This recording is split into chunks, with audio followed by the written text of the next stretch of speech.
To get started. All right. Well, good morning, and thank you all for joining us today. I think everybody knows me, but I am Sheriff Jim Quattrone. I'm thrilled to be able to announce the launch of this innovative program here in Chautauqua County at the Chautauqua County Jail that we truly believe will be a significant and positive impact on both our inmates as well as our community. Now, some of you might ask, what is Ignite? And it's taken me a little bit to keep on remembering the acronym, but it stands for Inmate Growth Naturally and Intentionally Through Education. And it's really nice. I see representatives from JCAC, from Chautauqua County BOCE, or the E2, we'll just say BOCES, Board of Cooperative Education, as well as we have a representative from Penn West here, and then a representative from Goodwill. So appreciate you all being here. This is a national initiative through the National Sheriff's Association, which I'm honored to be able to serve as the vice chair of the Jail, Detention, and Corrections Committee, with the chair being Sheriff Gabe Morgan, who has taught me a lot about the jails and what goes on, because when I started as sheriff, I knew very little about the jail. I'm thankful to have several of our staff supervisors from the jail, the warden, a couple of our lieutenants and training sergeant, as well as one of our officers here. But Ignite is a comprehensive rehabilitation program designed to provide inmates with education, vocational training, and life skills that will help them reintegrate back into society upon release. The program really embodies our commitment, as well as the commitment of the National Sheriff's Association, to not only enforcing the law, but also to give individuals the tools that they need to transform their lives and contribute positively to our community. We're honored to be the first in New York State to launch this initiative, and one of the first in the nation to do that. I believe there's 10 Ignite programs now. Before we go any further, I'd like to thank several people that are here. Sheriff Gary McFadden from Mecklenburg County, North Carolina. Sheriff Chris Hilton, someplace, there he is, from Sandusky County, Ohio, for coming to pass the Ignite torch. Major Jason Gould from Genesee County, Michigan, who is very involved in their Ignite program there, where this initiative has started. Dorian Johnson from Mecklenburg County Sheriff's Office. Major Jody Hatfield from Sandusky County, Ohio. And Claire McNally from the National Sheriff's Association. We thank all of you for coming, making this special trip here. Some of you driving this morning, some of you flying straight from out west of the country, all the way in. I think all of you have traveled a long distance. Also would like to thank Chairman Alan Riley from the New York State Commission of Corrections, who almost drove, no, he probably did drive farther than the sheriffs from Sandusky. So, but what are the goals and objectives of Ignite? The primary goal of Ignite is to reduce recidivism rates by equipping our inmates with the skills and knowledge needed to break the cycle of incarceration.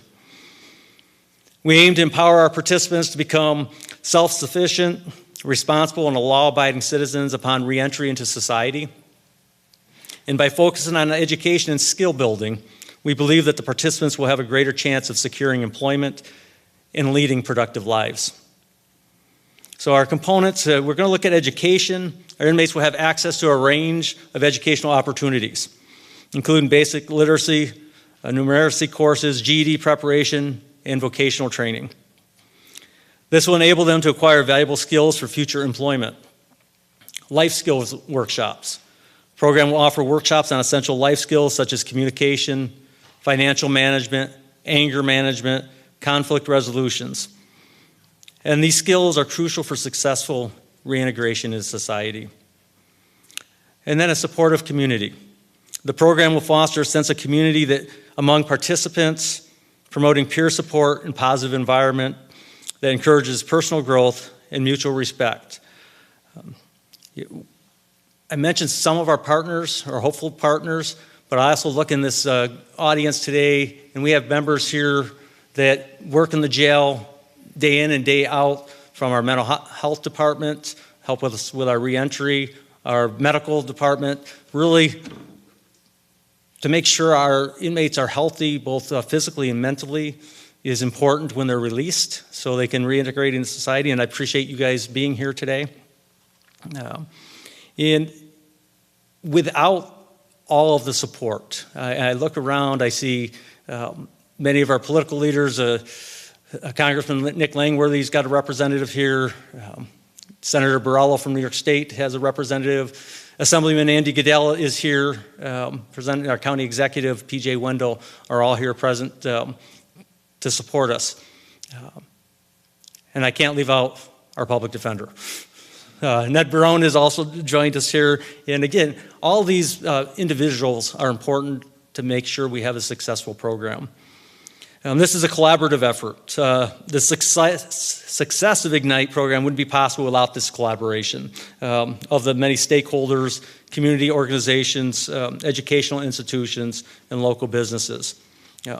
We're truly grateful for the support and commitment, making this a real difference in the lives of those who have made mistakes but are determined to improve.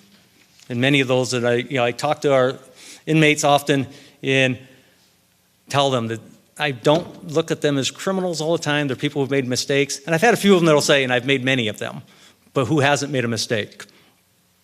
But with any good program, we need to measure successes. And we're going to keep track of the program's success by evaluating key metrics such as reduced recidivism rates, increased educational attainment, successful job placements, and improved post-release outcomes.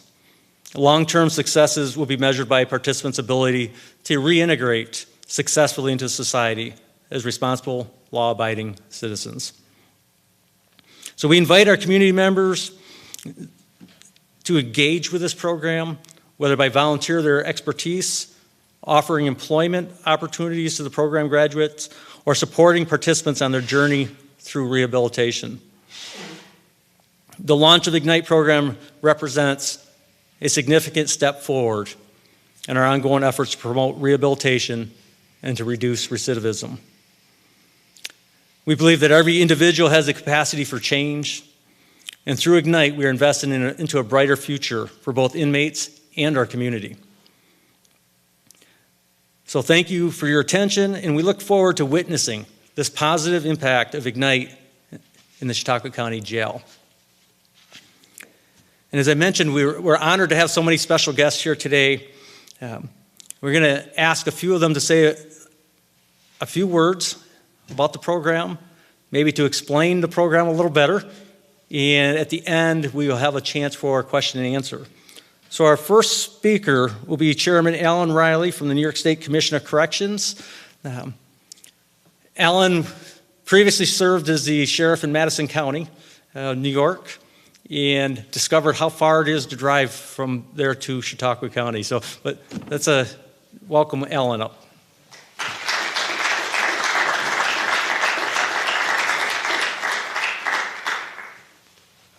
Thank you, everybody. Good morning. We are gathered here today to launch a program that has great outcomes across the country. A program that has changed the path of many incarcerated individuals that they believe they could not be productive members of society. Many of these incarcerated individuals have not been given a second chance to become productive members of the society will now have the opportunity through the Ignite program. The Ignite program will not only bring opportunities to Chautauqua County incarcerated individuals, but their families. It'll also have a chance for community members and community programs to be involved. Today, here in Chautauqua County, Sheriff James Quattrone, the correctional staff, and members of the county legislature are offering the opportunity. Rehabilitation and reentry programs have had many positive effects for counties across the United States. These programs connect the incarcerated individual population to a vast majority of county services and community volunteer services, helping in reducing the cost of incarceration, reducing recidivism rates, resulting in lower incarcerated population. Rehabilitation and reducing recidivism rates in counties, correctional facilities should be a top priority across the U.S. We often hear about the lack of skilled trade workers. I will tell you, based on my experience as a previous sheriff, there's a good number of incarcerated individuals that have talent to become skilled trade workers among other professions. A little story from my days as sheriff. The county had purchased a building for the sheriff's office to house a road patrol unit. It needed remodeling to fit our needs. While touring the jail and speaking to the incarcerated population, I found that some had worked in the construction field. I found, unbeknownst to me, there were many that had worked in plumbers and electricians and drywall professionals. As the remodeling project got underway, many of the incarcerated population offered to help. Their feeling was that they would rather be doing something than just sitting around. At the end of the remodeling project, 3 of the individuals were hired by professional contractors upon their release. They were given a second chance. The staff that had worked with these incarcerated individuals were also proud to see these 3 individuals move forward. A big plus for the facility was that the staff members in charge of the program had gained a great, trustworthy working relationship with the incarcerated population. The working relationship that was developed by the staff then opened eyes to the fact that more could be done for the population. Attendance in education programs among adults increased. The philosophy was education opens the mind to belief that you can learn and take great interest in accomplishing what you believed was not possible. Incarcerated members that earned their GED or TAS diploma were very proud, bringing new hope for themselves and their families. Along with the rehabilitation program came the reentry program, guiding them to services that were available in the public sector to assist them in locating jobs, peer counseling, and further educational opportunities. This is what Ignite program is all about. The Ignite program is needed in our county correctional facilities to move the incarcerated population forward and reduce recidivism rates within the county. In closing, I have always said the one thing that the incarcerated population has is time. We, as keeper of the correctional facility, need to create ways that this time is used in the most effective and efficient way. Thank you.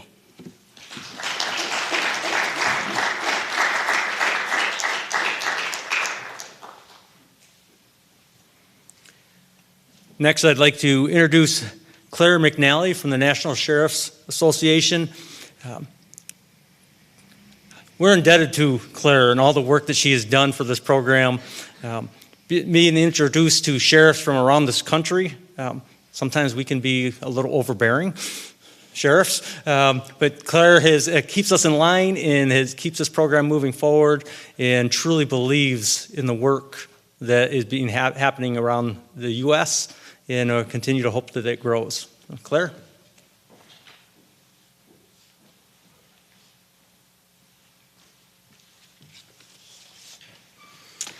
Good morning, everyone. I'm Claire McNally, and I'm here from the National Sheriff's Association. First, I'd like to thank Sheriff Quattrone and the Chautauqua County team for graciously welcoming myself and the Ignite ambassadors here to be here for the launch of the very first Ignite site in the state of New York. I'm honored to be joined by the Ignite team as well. As Sheriff Quattrone said, I'm here with Sheriff McFadden and Dorian Johnson from Mecklenburg County, North Carolina. Sheriff Hilton and Major Hatfield from Sandusky County, Ohio, and Major Gould from Genesee County, Michigan. We are so excited to stand here with Sheriff Quattrone and welcome him into our Ignite community as he commits to changing the culture in jail and making the community safer. When we first started the conversation with Sheriff Quattrone about Ignite, his dedication to this county was clear. He is widely regarded as compassionate and dedicated, earning respect for his unwavering commitment to justice and the well-being of this community. Ignite requires this kind of leadership. To give you some background on Ignite, it first began in Genesee County, Michigan, under the leadership of Sheriff Chris Swanson, who had the goal of shifting the culture in his jail from incarceration to education. When NSA Executive Director Jonathan Thompson first heard of this initiative, he knew he had to see it for himself. Him and his staff flew down to Michigan, and within a few minutes of visiting the Genesee County Jail, he knew that this needed to become a national initiative. Too often, our jails fail to provide inmates with the tools necessary to re-enter society and avoid repeating their behavior. Ignite does not just educate. Ignite identifies skills needed, connects individuals with potential employers, and most importantly, instills the motivation and self-worth to better themselves, which in turn makes a better society for us all. Since that day in Flint, Ignite has grown into 9 states, including Minnesota, North Carolina, North Dakota, Virginia, Ohio, Texas, South Dakota, and Idaho.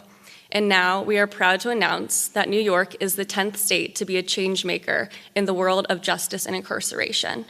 We couldn't do any of this without the support of Verizon Frontline, Airmark, and Stand Together Trust. The NSA is looking forward to watching the success of Ignite in Chautauqua County and having their leadership pioneer the way for our mission to ignite 3,000 more of the nation's jails. Thank you to Sheriff Quattrone and the Chautauqua County Sheriff staff for your dedication to this initiative. We cannot wait to see all the great things that will happen in Chautauqua County. Thank you.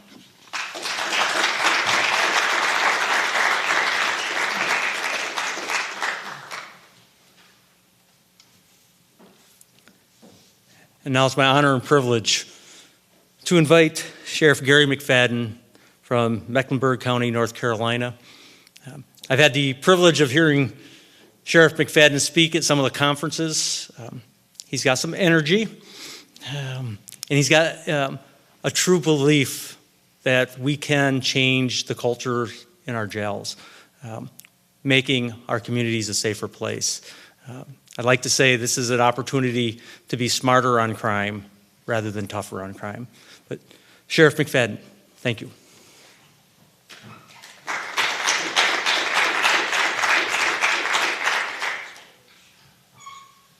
Well, good morning. I'm glad to be in New York. I'm a Yankee fan. Let's make that clear. So here I am in New York, and you're going to say, why does a sheriff come to New York to follow another sheriff? Well, it's because of the National Sheriff Association. They see talent and they see things in people that others don't see. So when the National Sheriff Association approached me a year ago and said, you act like the sheriff in Genesee County, Sheriff Swanson. So I denied that up front. He doesn't dress like me. He doesn't look like me. And so then I got this phone call from this wonderful sheriff who challenged me about a program inside the jail. I said, well, Sheriff, you have the wrong person now, because I'm changing the culture inside correctional institutions, because we don't say jail. We say detention centers, and we don't say inmate, we say residents, because we believe that in the beginning, if you can change the label, you can probably change the product at some point. So I challenged him on my back porch, and then after I finished talking with him, I briskly hung up the phone and thanked him for his call. And he did something that was unusual. He called me back in a couple of days and says, you did not follow up with me. And I'm like, okay, he is different. And he challenged me on what we were doing, and then we compared notes of how much we are doing. And I said, you doing all of this? Well, I'm doing all this too. I have a culinary school. I have a barber school. I have all the things that you would dream about having inside your detention center, and we think that we are on fire. And so he says, well, would you take the challenge of this new program that the National Sheriff Association has developed? And I said, oh, sure. And he came down and we talked, and we launched my Ignite program, but we changed it a little for various reasons. And I'm going to do something that if you all saw me in North Carolina, I'm going to hand the mic to someone else, which that is a very rare issue. Because I do like to express my opinions about corrections, because standing before you, I have 42 years of experience in law enforcement. I know I don't look like it, but I'm into my 42nd year of law enforcement at July 7th. But let me tell you why this is so important to me. The other day, I had launched we continued our program, our behavioral health program inside our institute. And I had one young man to stand up, and he told the story of his first arrest. And he said his first arrest came at 16 years old, and he was traumatized from it. And believe it or not, that same person is still being arrested after 41 years. How I know? Because he was the first person I arrested, and I was his first arrest. But he's now into my Ignite program. and we love to see him, but he got very emotional because he said only now he's getting the help that he needs. And so we talk about this, and why would you follow another sheriff around the country and try to launch these programs? And do you believe in us, or will you take the chance? And here's what I tell people. We're not trying to sell this to you. We're just asking you to try it for 90 days. And if you don't like it, give it back to us, and then you tell us what programs that you're going to create to make your community better. And here's what people always ask me, and I said this at that first program. Somebody says, well, the media said, well, Sheriff, why are you doing this? I said, well, if you can answer this question, I will answer yours. If not this, then you tell me, how would you like for me to prepare your neighbor? Because these young men and women will leave one day and they become your neighbor, and then you want to call the local law enforcement to see what the crime stats in that neighborhood before you move in, before your daughter moves in, before your son moves in, or before you buy that house. Ignite is just making it easy for us to prepare your neighbors with programs.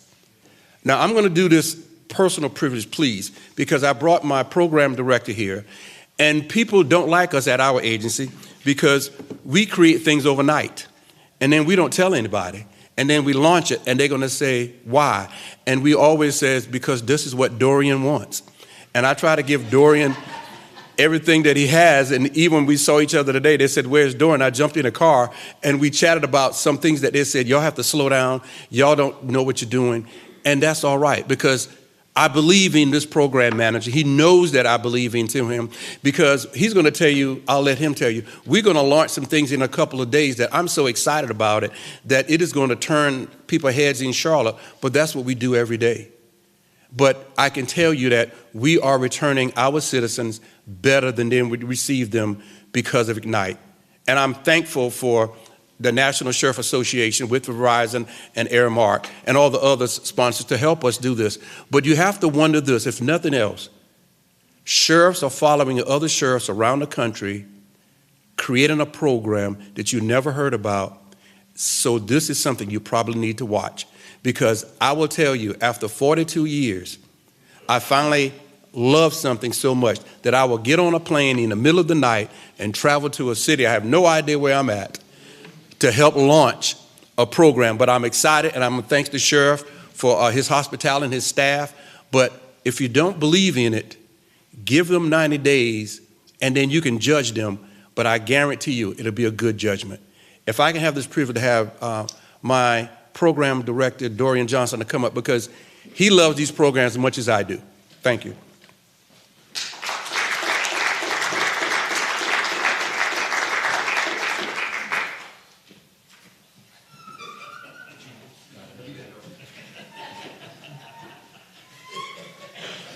Wow, this is unexpected, and everyone knows not to follow Sheriff McFadden after speaking, but I appreciate this opportunity. Ignite is definitely something that is important for everyone. As it was said previously, these individuals will be released at some point. And the question for us as a community is, how do we want them to get out? Over 95% will be released at some point. If you let them out the same way they came in, at best, they'll repeat the same behavior. So this is something that we must do. This is a national movement, and this is definitely about public safety, but this is also about the culture inside our detention centers as well. Officer safety. At Mecklenburg County, we've had programs for 20 years. 0 officer assaults in our program pods for 20 years. In 20 years, residents fighting. We've had less than 10 fights among our residents in these program pods. Our program officers, those officers are the longest tenured officers when compared with their peers. It creates a safe environment, and the uniformed staff realizes this. I get emails regularly of officers trying to get involved with our program pods. This is something that we must do. This is something that benefits all of us. And something I always share with everyone is the difference between us and them is one bad decision. We could leave here today, get in our car, drive, look at our phone, hit someone, and guess what we are? An inmate if that person dies. We're one bad decision away, and for some of us, you just didn't get caught. So this is about community, this is about public safety, and this is about humanity. I am just enthused that the National Sheriff's Association has taken on this project. It is something that in my 26 years, I have been trying to fight against the system of not giving individuals a second chance, and for some a third chance, and for some a fourth chance. Is there a limit on the number of chances we should give an individual who may not be ready at one moment, but ready at another? Again, they will be released, and it is in all of our best interests that we give them this opportunity to educate themselves, to get additional vocational skills, learn conflict resolution skills, mental health treatment, substance use treatment. These are all the reasons that a person becomes incarcerated in the first place. And if you leave that person untreated, uneducated, with zero skills, what can we actually expect from them when they get released? So I'm just excited.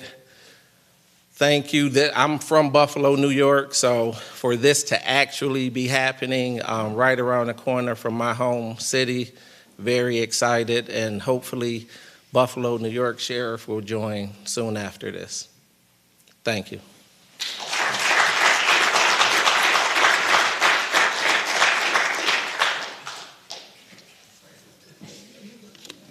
Thank you, Dorian. We'll put Sheriff Garcia on notice that he has to start this in Erie County soon. So I was thinking about how I wanted to wrap this up.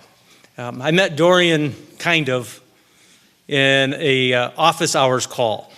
I asked Claire, how often do we do those monthly calls? And she says, monthly. I was like, so office hours is a monthly Zoom call that the sheriffs and program staff that are involved in Ignite are able to get together, discuss what's working, what's not working, ways we can improve. And one of the things that was very apparent, we all have individuals that are incarcerated. We all have individuals that are going to be released. And we all have correctional staff. And we really have to focus on each of those, but especially our correctional staff, that I'm very honored to have you guys here today. It's something we've talked, and Sheriff McFadden, I'm a little bit maybe harder. I asked him to give us a year. So to look at this program, let's give it a year to see how it works, how we can modify it, we gather input. But I am proud of the Chautauqua County Jail or Detention Center, whatever we want to call it, and the work that they do there. We've had many of the programs in place for years. Now we want to organize and have a way to track successes and to be sending those individuals out more productive. As I said, we can lead them to the water. Whether they accept and whether they participate is going to be up to them. So I'd like to take some time and invite our guests up and answer some questions if anybody has questions. And I'll probably be deferring because we're going to be learning as we go. And this is a nice thing about Ignite. It's not a checklist, but it's a process that we can work through to continue to improve. I'm kind of looking around. So there she is in the back. I have Colnay Jones, who is our reentry, I'll say coordinator. She wears many hats. And it's something I think my staff, and my undersheriff, Rich Telford, is here. Sometimes I come up with ideas, or I think about ideas as I'm driving down the road, and I'll send them and say, hey, I think we should be doing this, or the warden hears this, and they want to pump the brakes and slow down. But I can honestly say when we mentioned doing Ignite, the warden, Colnay, were on board from the start. They might have wanted us to slow down a little bit, but I thought, it's a great program. Let's get it moving. As long as we can start slow and build upon successes, overall we'll have a successful program. And I don't even like to call it a program, I like to call it an initiative that has programs involved in it. As many have mentioned, we need to realize the dignity that everybody has because they're human beings, and then show them that the respect, which I often like to say unconditional respect, because many people maybe haven't had that respect in their lives. And if we can show respect and demonstrate respect, it might be the first time they've seen that modeled, and offer an opportunity to be successful when they're released. So with that, I'd like to invite our guests up, even those who didn't speak, because you guys, Sandusky has been doing the Ignite program for a little while. I'm not sure exactly how long, but and then I'll field some questions.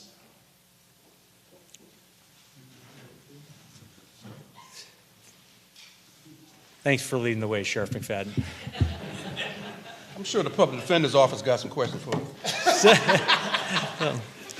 Terry. Jim, bail reform has changed a lot in New York State in terms of jails and how they operate.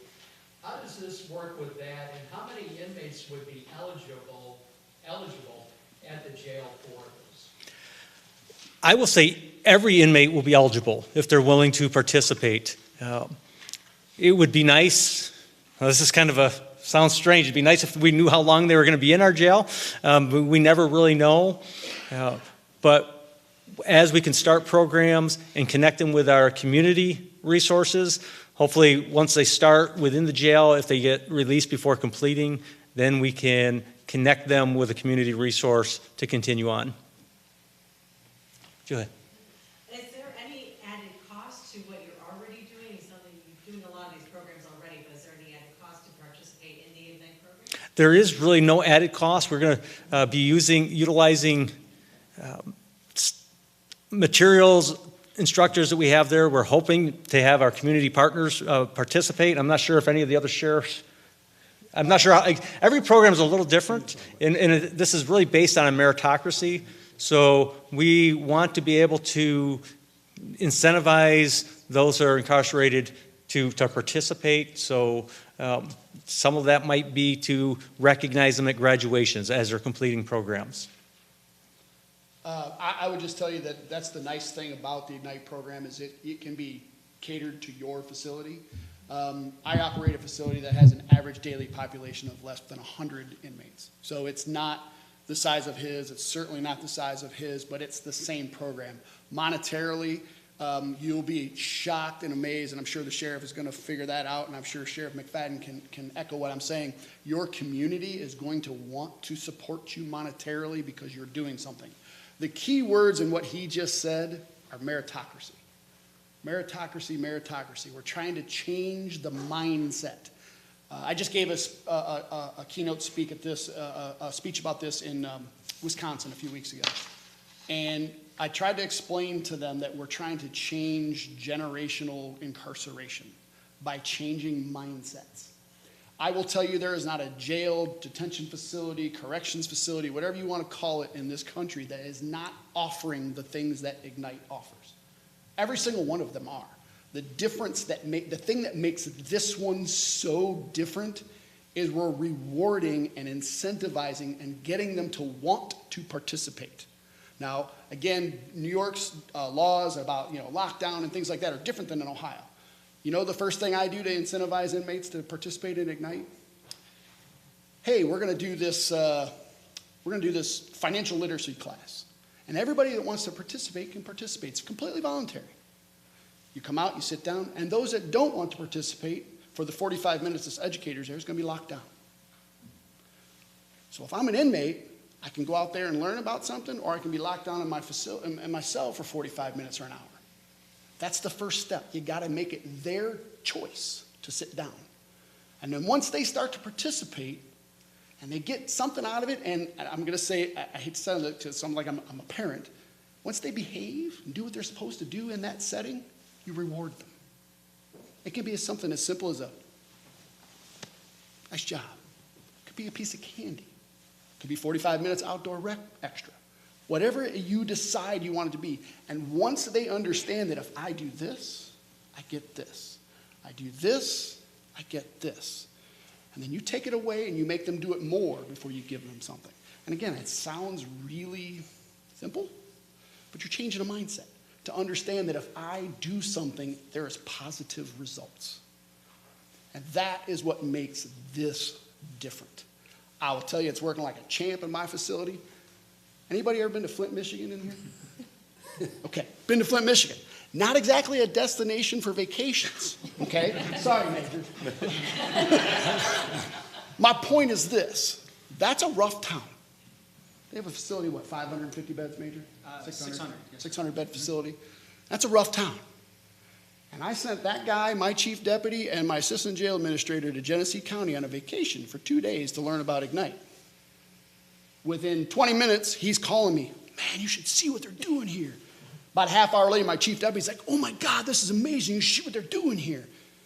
And I'm like, well, what are they doing that we're not doing? And then they started talking about all the things I just talked about. It's that meritocracy, man. It's rewarding.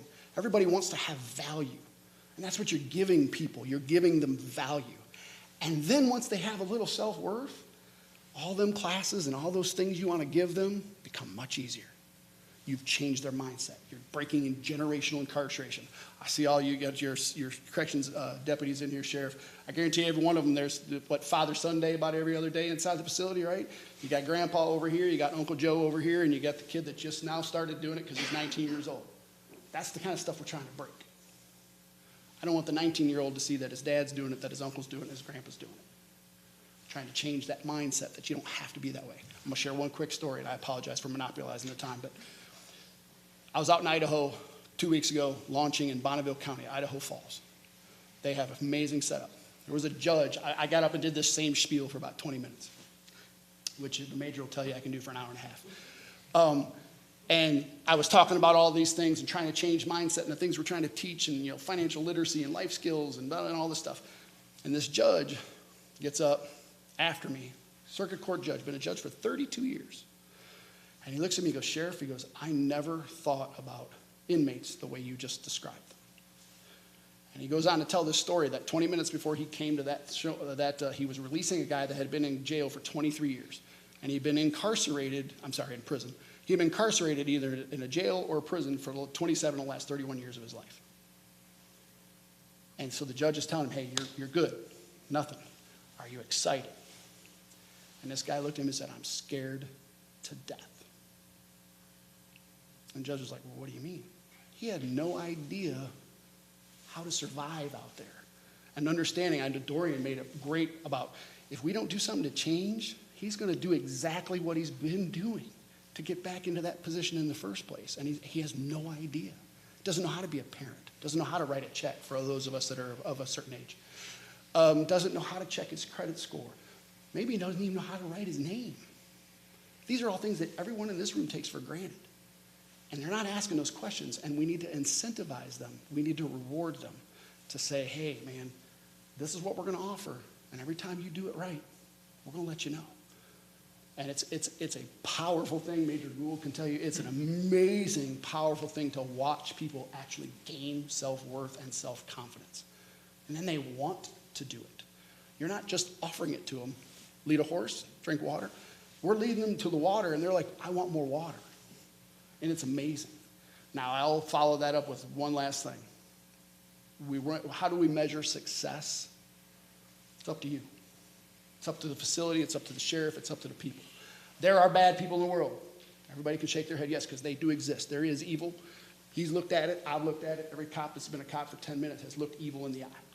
You're not gonna change those people. I love sports, I love baseball, Yankee fan.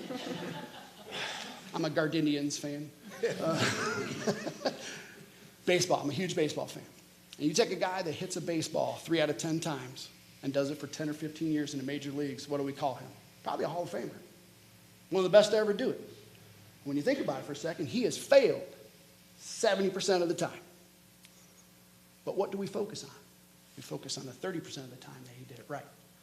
So however the sheriff and you all try to choose and measure success, it's up to you. But boy, if we reach 1, think of the spider effect.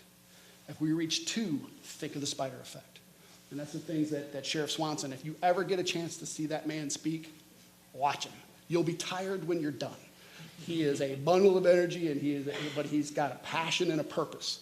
And that's the purpose. And the thing, when we can do it, is that pebble, and you watch the ripple effect. And that's what we're trying to do here. Sorry, I didn't mean to monopolize. Thank you. Any other? Aaron? Hi, I'm wearing a couple hats here today.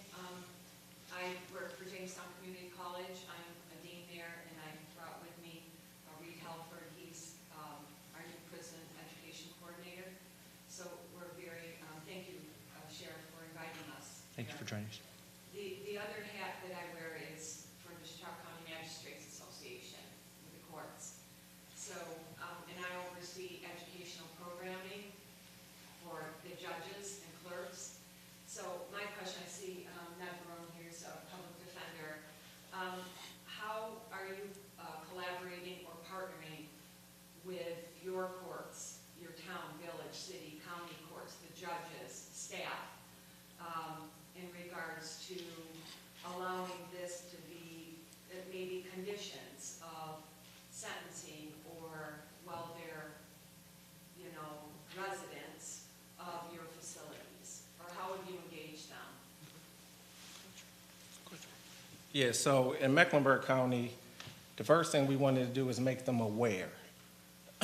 So one of the things we've done is presentations for our public defender's office as well as our judges as well. The other thing we do is for our residents in terms of meritocracy. When a resident does programming, when they go to court, we send them with a court letter. We let that court know this resident has been involved in programming for this amount of time. They've completed these courses, etc. Those residents will work for that court letter, if nothing else, just to try to influence the court. But for all of us, we've read the books of if you do something for 3 weeks, it becomes a habit. We want to get them engaged during the pretrial process, get in contact with their public defender, let that public defender know what this resident is doing. That public defender will request education transcripts, court letters, anything that we can give regarding what that resident's activities have been while they've been in custody. So for us, we try to make sure that court is well aware of everything that we're doing inside of here so that that person can get an actual real second chance. And real second chance meaning something we haven't talked about is housing. Housing is something, how can you expect someone to maintain employment, be a parent, etc., if every criteria for housing excludes persons with a criminal record? So we're trying to get our community, our courts, our corporations, everyone to understand that we all benefit from this, but the number one thing we have to do is make them aware of what actually is happening inside there. I would add one thing. Everything, we're kind of doing everything he just said. The one thing I would add is I don't want my judges to mandate it. Because if you force someone to do it, you're taking the voluntariness away from it, and they're just not going to get as much out of it. It's like telling your kids to do something. They're going to not do it just because you told them to. We want the judges to know that we're doing it. Same thing. Educate them. Let them know. Here, you want to give them good time. Here, you want to do whatever. We'll show them all of that stuff. We beg them to not try to, and we do not allow them to mandate participation in Ignite or any of the programs that go along with it. And I can add to that, that's a great example of how different county jails, different sheriff's offices can do things just a little bit different. And that's kind of the beauty behind the culture change known as Ignite. We can tailor it to what's best in whatever county you're going to. It doesn't matter if you're an 88-bed facility or a 3,000-bed facility like we did in Dallas. It really is, when you start seeing the results of it, what true culture change looks like. Because of the residual benefits that we didn't see that were coming that impacted everything in our community in Flint, Michigan, for sure, and in other counties now too. Mr. Gale. First, it's really exciting to see sheriffs from all around the nation coming here excited about this program. There's no better testament to the success than your presence here. And thanks to Sheriff Quattrone for taking leadership here. My question was to Chairman Riley. Lakeview, facility in our county here, does a lot of focus on job training, other activities to help incarcerated individuals make a successful transition. What's your experience there, and are you interested in trying to expand the Ignite concept to other facilities as well? The Commission on Corrections just deals with county jails. We only deal with the prison population due to deaths and complaints. They have their own investigation team for everything else, so they're like a separate agency from us. So as far as programming and stuff like that, that's all up to the Department of Corrections to handle that. So we have a department and we have a Commission, yes. We oversee the county jails to make sure the regulations are adhered to make sure that the jails, incarcerated individuals are treated with humane respect, and we do inspections and evaluations of all the jails and medical services within the jail. I certainly hope you talk to your colleague in the Department of Corrections and share your experience here. Yes. Here's a beautiful thing. Is that all right, and I can tell them about it? No. Here's a beautiful thing about us. This young man followed me before I became a sheriff, and I saw something in his eyes that I didn't see in many people's eyes. And so when we team together now, it's a scary thing, which we have a meeting every 2 weeks, and we create stuff. To answer your question, I want to share what we did in Mecklenburg County. We are a 1.2 million city. I have a 3,000-bed facility. I have a 9-story courthouse. And so what we did is say, we're going to have to do more than the average person. So we look for opportunities like what you're saying. My first 6 months there, we created a job fair inside of the institution. That's unheard of. But we forced employees to come in and hire residents while they were there. But we threw some salt on the game. Inside of my detention center, I have the thing called a haberdashery. I have suits. I have a whole room full of suits. How do I get them? I'll tell you all that secret later if you want to do it. So we dressed the men and women up, and so when the employees came in, they asked me one day, where are the inmates? I said, well, we don't have inmates, we have residents. And she said, where are they? I said, pick them out. And she couldn't. And I said, this is the problem that we have, because we label them and we create a society that rejects them, but they dress just like me. And we have that there. So we went one step further, which I'm proud of, that I'll give to New York. So we have a program called the Next Great 50. A formerly incarcerated young man who robbed banks decided to come out and do something different. He created this Next Great 50 inside our detention center that we were kind of, okay, that's a little different. And he cornered me on the street one day and said, Sheriff, you're not returning my calls. So I said, what do you got? So imagine that he takes, I think the last class was 12, 20, we've got 25. 20? 25 total. We have 25 residents inside our facility that has a business. How do we create that?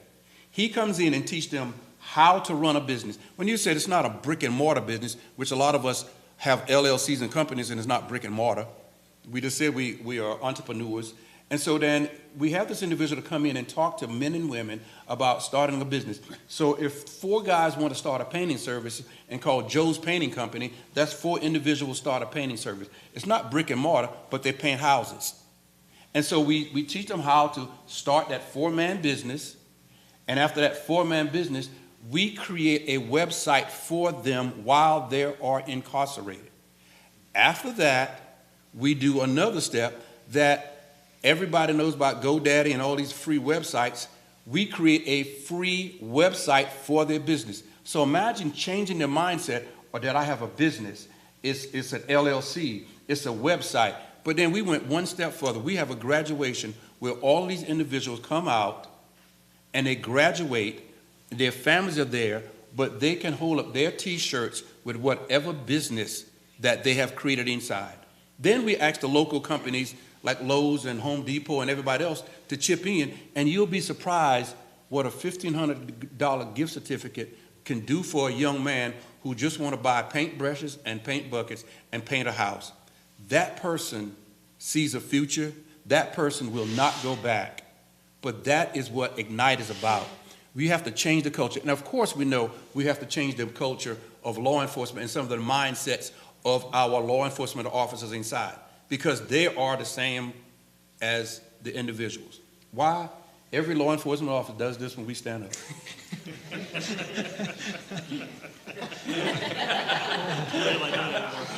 Every picture is this. Now, you see, when Dorian had to stop, because Dorian changed it, because I got to do what the police do.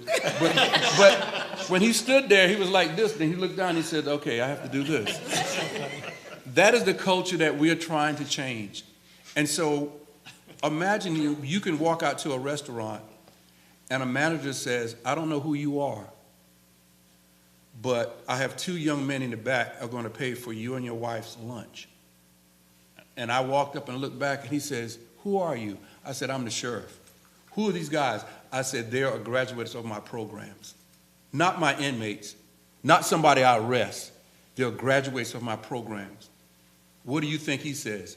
Can you send me more? Because I need cooks. I need line people.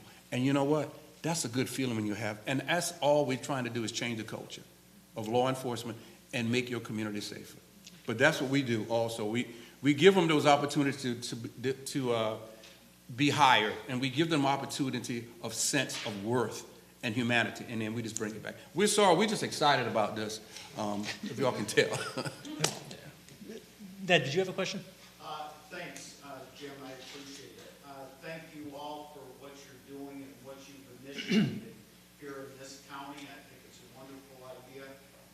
Sheriff Quattrone and myself, we deal, actually the last couple of years, we've worked very well together. The sheriff has opened his facility to working with us and my department in helping our clients and the inmates or the residents. However, I do have a question for Sheriff Mecklenburg and the others, is how involved are your public defender offices in your community? How involved are you working with them concerning Ignite? Actually working hand in hand, talking about things, getting them involved with what you're doing and helping out in the long run. Great relationship. And that's what we have to understand. We have to move our egos away. And I have a great, I laugh because me and our public defender fights every day because we kind of park in the same parking lot. And then he wants me to do a lot. And we have a great, I was a homicide detective for 20 years. And for lawyers, I've never heard the word not guilty in court. So I have no idea what that word is. But we built a great relationship because when he was a public defender and I was a homicide detective now, he's over the public defender's office. Believe it or not, everybody wants the same thing. We want to return citizens better. We want them not to go out and commit crime. So we have a great relationship. His name is Kevin Tully. If you call him now in Mecklenburg County, he'll ask what Gary said. We have, Gary, can you put this guy in the program? Hey, Gary, mental health is the biggest issue that we're dealing with, both in law enforcement and in the community. We have come through COVID, and nobody knows the end results of COVID until now we're seeing the effects of mental health. Forgive me, I had two retired police officers in the last 6 months took their lives. And it's because that there's not anything that helps us in law enforcement as people think it does to deal with these things. So when you can have a public defender's office supporting you, the judge is supporting you, and now the public is supporting you, you have to show them that this works. We created, y'all can tell that we're not on our medications a lot of times.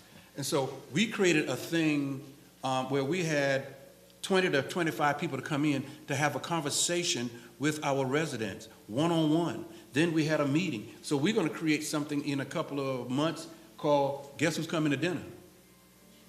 And we're going to bring people, they think they're coming to dinner with the sheriff, which they are, but the table that they're going to sit at is going to be with our residents, talking about what they're not seeing in the community.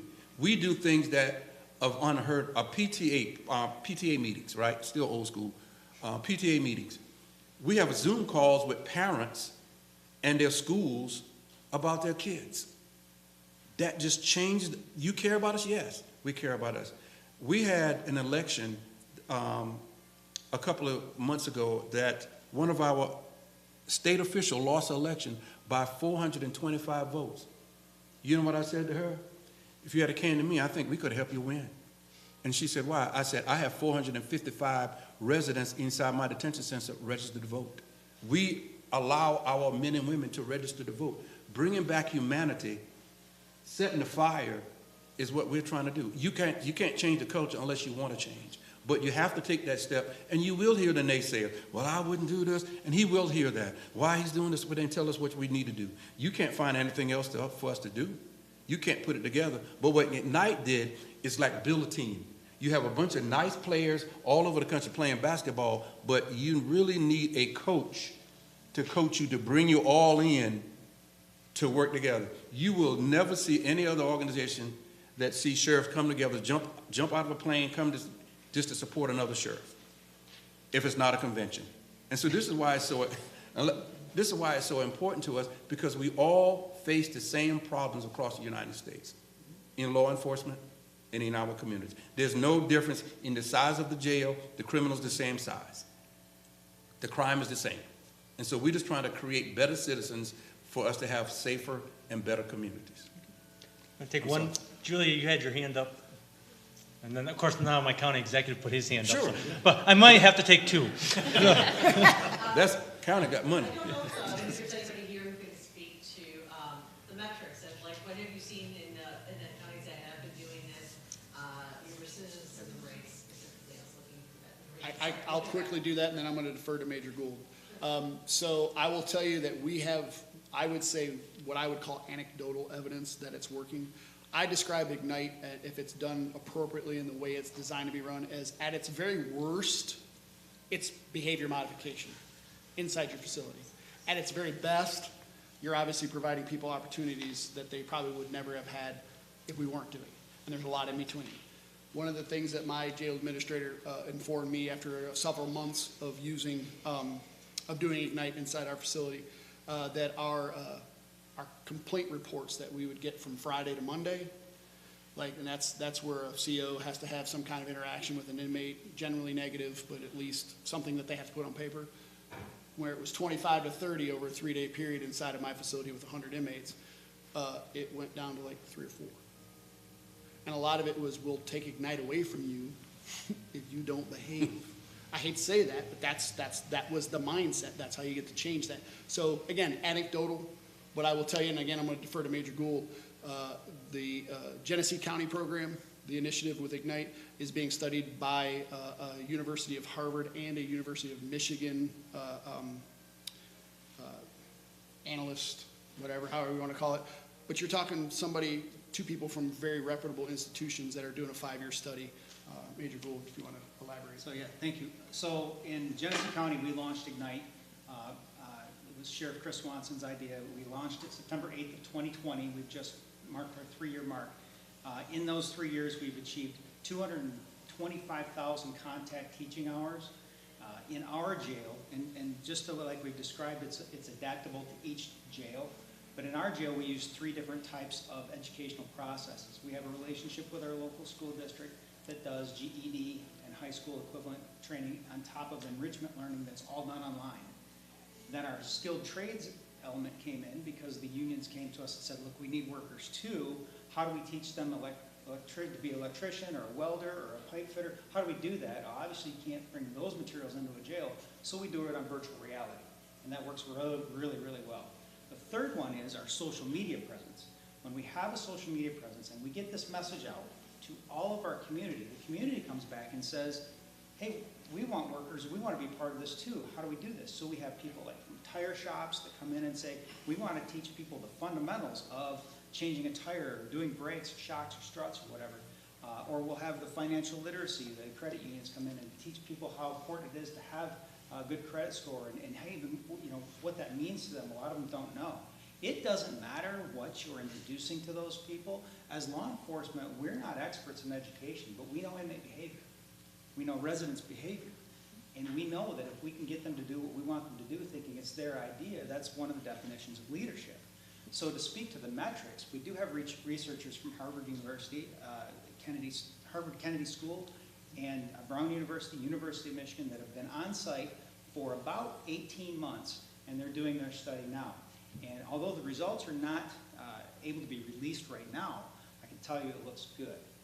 I can tell you that internally we can say that the reading and math grade has gone up 3.86 and 2.85 respectively overall on standardized tests. I can tell you that the violence in the jail, so in Flint, Michigan, we had in 1 year 350 assaults on another person, whether that was on one of the corrections officers or whether it was on another resident. 350 in 1 year. We were fighting a lot, and that was tough. Ignite started. The very next year, we had 7 for the entire year.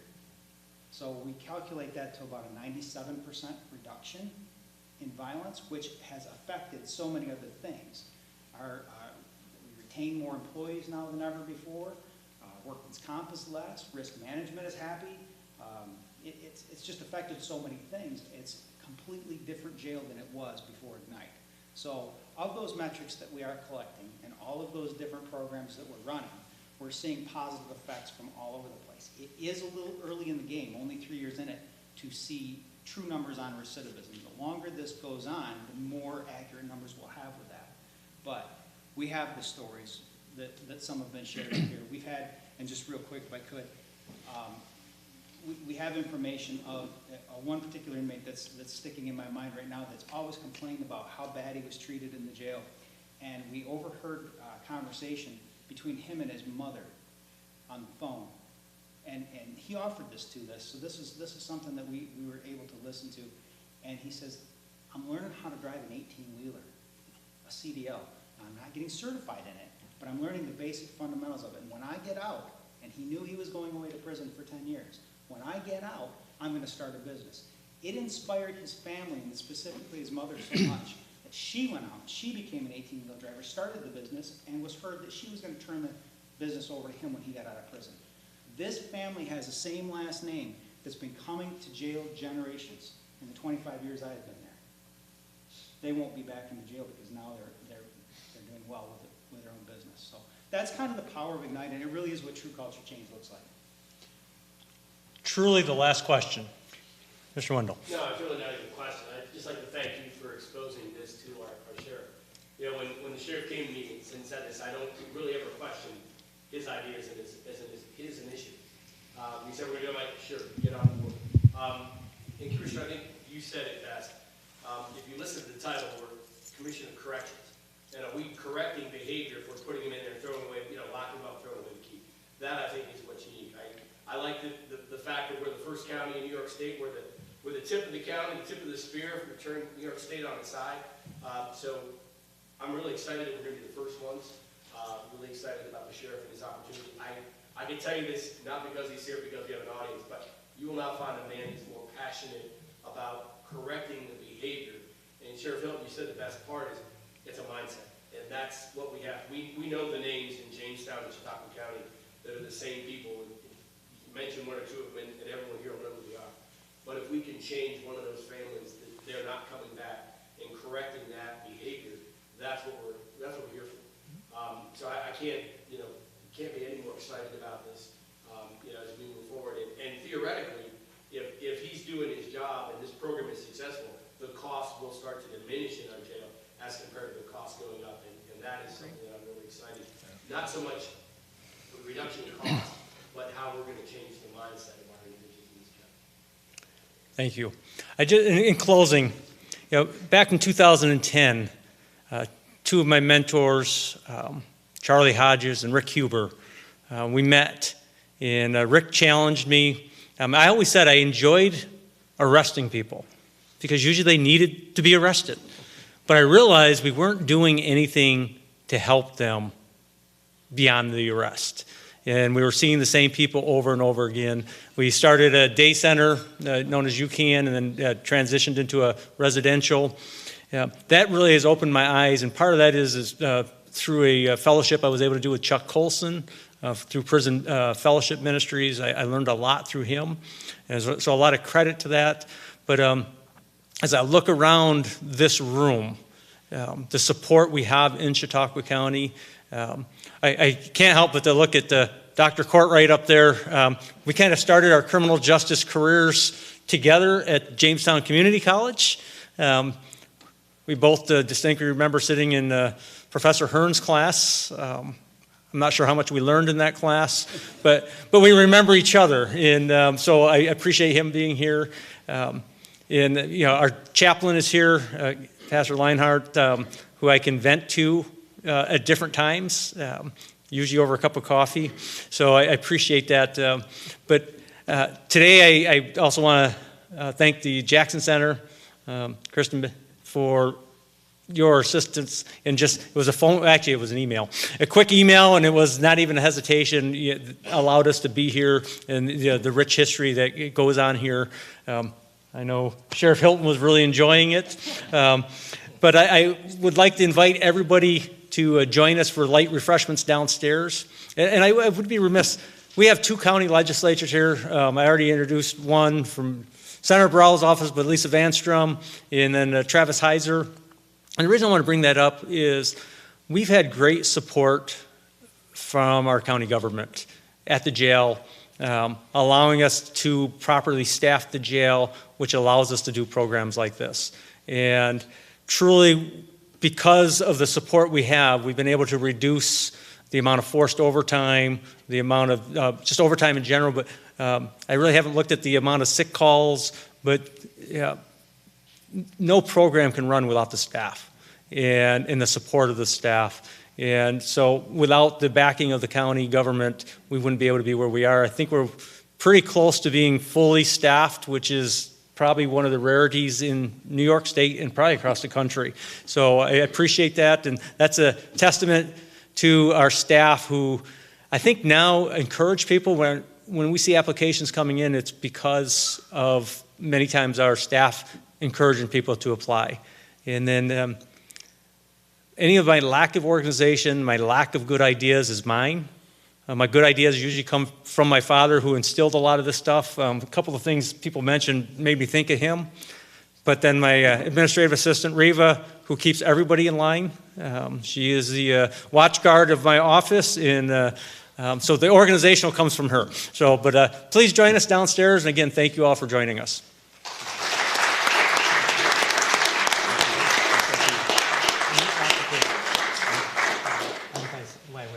Cincinnati Reds.